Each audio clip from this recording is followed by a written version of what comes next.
910's Gary Hess, Gary Criswell here. We are at L.C. Byrd High School, where two of the top teams in the state battled tonight. From down in Norfolk, Lake Taylor came up here and got a hard-fought 29-22 win, ending the Skyhawks' 33-game win streak. I don't even know where. Let's start here. This was a great football game. It was a good football game, and Lake Taylor is a very, very complete team. I was thinking about it walking down the steps, and while I've not seen this year's version of Henrico's defense, they play tenacious defense. They have ball control offense with a little passing game mixed in. They've got excellent skilled players on both sides of the football, and they just make you earn a lot. And then they have a fabulous kicking game by one of the most complete athletes. The Poole kid is one of the most complete athletes we've seen this year.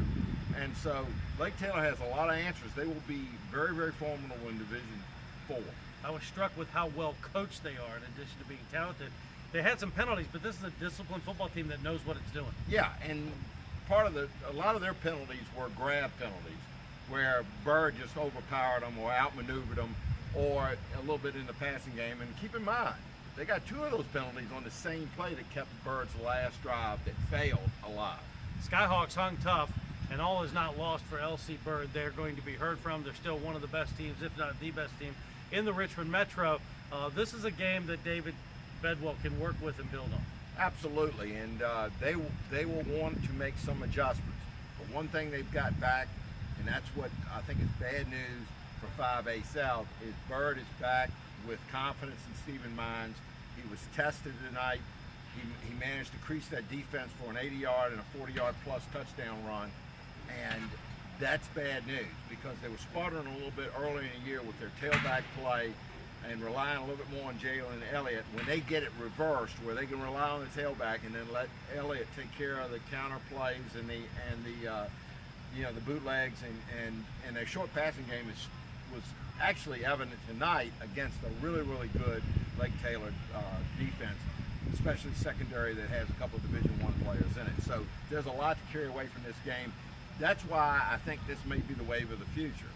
As we go into a new 2-year cycle next year, I believe that teams will schedule some of these outside big boys if it's convenient, if it's something that's doable economically, because the damage is minimized and you'll learn so much about your team and what you have to do to accomplish things in the state. And it certainly creates regular season excitement and buzz over and above your garden variety game. Let's pause here and pay homage to a 33-game win streak and back-to-back state championships and the program that David Bedwell, over and above this team this year, we just talked about, the accomplishment, back-to-back state titles, 30 straight wins, and the program that David Bedwell built. And it took a team that went to the state semifinals last year, won the state the year before in Division 4. It took a team that battle-tested and that well-coached to take that streak down. And as I've mentioned before at the end of the game, these guys, none of these players on either one of these programs seemed to be afraid to lose. They were really, really playing well. It was really a pleasure to watch them execute down the stretch in the fourth quarter. Okay, let's talk about some other things tonight. Henrico is 5-0. Armstrong is 5-0. I heard they play next week. They don't play next week. Oh, Silent Springs. It's Highland Springs and Armstrong. But we have some amazing things going on and some unusual teams really stepping to the fore this season. Well, first of all, one of the things I'm looking at right now is if you put Henrico, Armstrong, and Highland Springs, they're all touching each other and they're all undefeated. There's some football players in that area, evidently. and now the programs are catching up. And in Armstrong's case, they're benefiting from the fact that now they've got a big win under their belt with Armstrong, broke a 28-game losing streak against Veronimy. And so that gives them tremendous confidence going into the tournament. I mean, they're probably in the tournament now. Yeah. There are a lot of 5-5 teams that got in Division 3. I mean, Armstrong got in it last year at 3-7 or 2-8. So. Right. So they're carrying forward that success, and hopefully we'll start to learn a little bit more about the Wildcats.